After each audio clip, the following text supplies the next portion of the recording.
এ সবই ফল হইহি পরিণাম, অন্তিম চরণ পর্যন্ত সেটার পরিণামটা ভালোই হবে।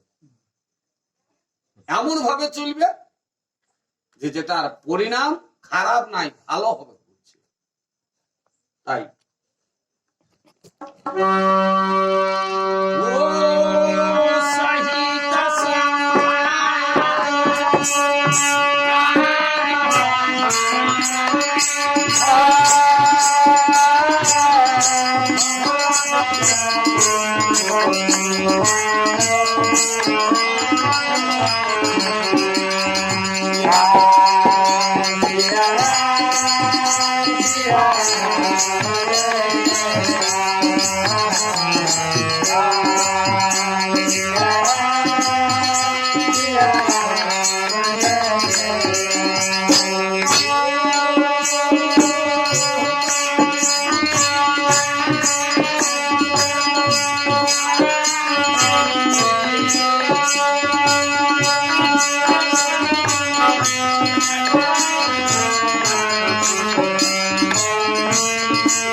এই যে আমাদের যে সমাজটা যে আছে, আর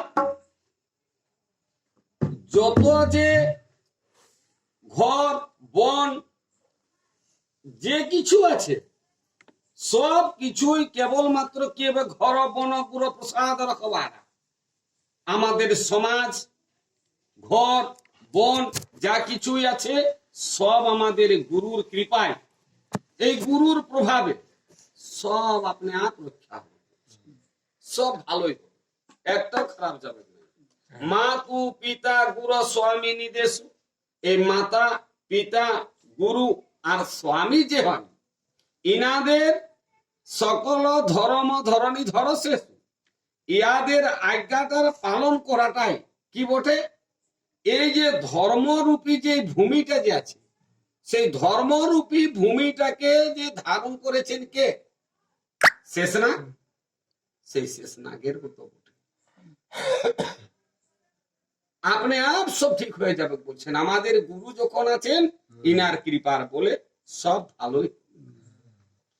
ও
আমি তোমাকে যেটা বলছি, যে কাজটা করতে বলছি সেইটা তুই পালন কর ভাই, আর আমাকেও নিজের কাজটাকে পালন করতে দে।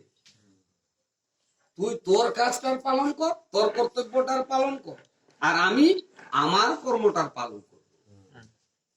তা তো তরণী কুল পালক হও। কারণ এই যে কোন যে এই যে সূর্য কুলটা যে আছে আমাদের, এই যে সূর্য কুলের তুই পালক রূপা পঠিস, মানে তুই স্বামী রূপা পঠিস, তুই সূর্য কুলটার তুই পালন কর। যেমন নাকি নদীতে আবার যেমন পার করা যায়, সেই নৌকার মতো, সেই নৌকায় যেমন পার করে নাবিক, সেই মতো তুই এই অযোধ্যা রাজ, সেই রাজরূপা যে সাগরটা আছে সেটাকে তুই ওইখানে পার কর, তুই তরণী রূপা হয়ে থাক। আর সাধক এক সকল সিদ্ধি দেয়নি।